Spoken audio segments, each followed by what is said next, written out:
स्वॅगर बॉयचं नाव ऋषिकेश जगताप आहे. कसं ऋषिकेश जगताप वरून स्वॅगर बॉय काय म्हणू मी तुला आता नेमकं जरा? 2 रुपये.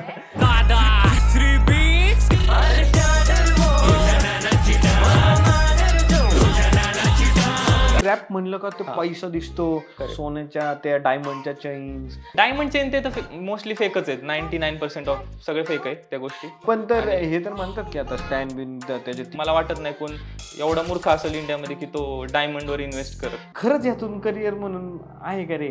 काही फक्त नाही पाहिलं पाहिजे असं करिअर म्हणून. म्हणजे तुझं सॉन्ग बॉलिवूडने घेतलं होतं, असं पहिलं मराठी बरोबर रॅपर तो होता बरोबर बरोबर. ज्याचं बॉलिवूडने गाणं घेतलं. तर मग मला तुला हे विचारायचं की तेव्हा तुला पैसे मिळाले असतील, मिळाले होते का? चांगलेच. तर मग हे खरंच करिअर म्हणून पाहू शकतो आपण. मला जे पर्सनली जो लई व्हिडिओ तुझा आवडलं गाणं, तर ते कर्मकांड होतं. करेक्ट. आणि त्यात मला कुठेतरी रेफरन्स महादेवाचा होता. देवा तू मला मार. तुला कुठं हे जाणवलं की ह्यात आपण महादेव वगैरे आपण ह्याबद्दल बोलू, देवाबद्दल बोलू? असं काय झालं?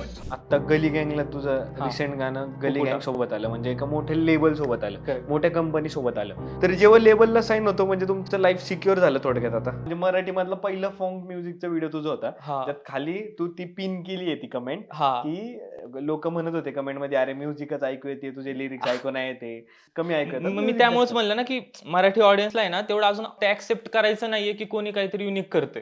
तर ह्याच्यामध्ये कसं होतं की 2 वर्ष मध्ये एका वर्ष मध्ये असं होतं की म्हणतो जय भीम आणि एकदा संविधान वाच, आणि पुढं असं होतं की 96 कोळी मराठा, असं काहीतरी तू काहीतरी म्हणलं होतास. सो ते कळलं, एक तर ते फास्ट होतं, तर ते लक्षात आहे. तुला नक्की म्हणायचं काय होतं? एक्सक्लुझिव्हली सांगतो, अल्बम येतोय क्या बात आहे. काय नाव असणार आहे अल्बमचं? अरे बताओ ना, क्या बताओ ना, थोडासा बताओ थोडासा. त्यातलं एखादं कुठलं तरी एखादं काहीतरी म्हण ना, एखादं वर्स किंवा एखादे 2 लाईन्स. जो होने लगी तेरी हमें आदतें, आंखों से ना हटे तेरी आहटें, चाहते नहीं हम तुम्हें खोना.